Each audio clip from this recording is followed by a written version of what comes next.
What is up? This is your LA in a minute, and there was almost a world record temperature hit this weekend in Death Valley. And it's been hot here in Los Angeles as well.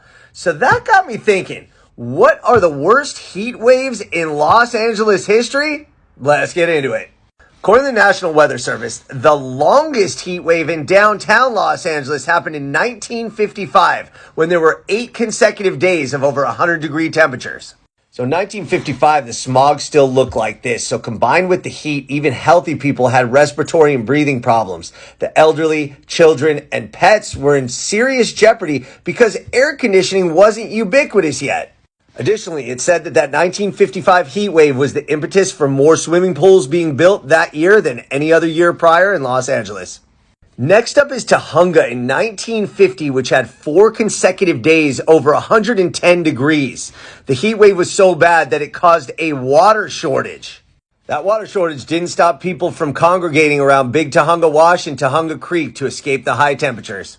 Now here's one that kind of caught me by surprise. In 1971, Burbank was over 111 degrees 5 consecutive days from September 11th to September 15th. The heat wave caused students to be sent home early from school and even caused a record number of insects, many of which were invading the homes in Burbank. Next up was Woodland Hills in July of 2006, which had 20 consecutive days of over 100-degree temperatures. The culmination was July 21st to 25th, where there were 5 consecutive days over 112 degrees, including an, at the time, LA County record of 119. But it didn't stop there for Woodland Hills. 14 years later in 2020, Woodland Hills broke its own record on the tail end of a huge heat wave, reaching 121 degrees, which still stands as an LA County heat record. The 121 degrees was a part of 5 consecutive days over 113 degrees in the West Valley. Wow.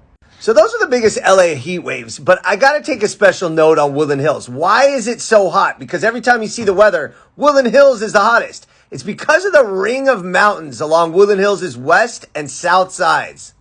It's because of what's called a toaster oven effect. Even though Woodland Hills sits at about 900-foot elevation, those mountains are about 2,000 feet high, and they form a ridge that shield Woodland Hills from the ocean. Woodland Hills also has wide streets and a ton of pavement, something that makes it an urban heat island. So that, coupled with the lack of even a little bit of ocean breeze, make Woodland Hills the hottest place in Los Angeles and the source of its 2 biggest heat waves. So look, hopefully we don't have any heat waves like that this year, but it is going to be hot. So keep yourself cool however you can. All right, LA, it's been a minute.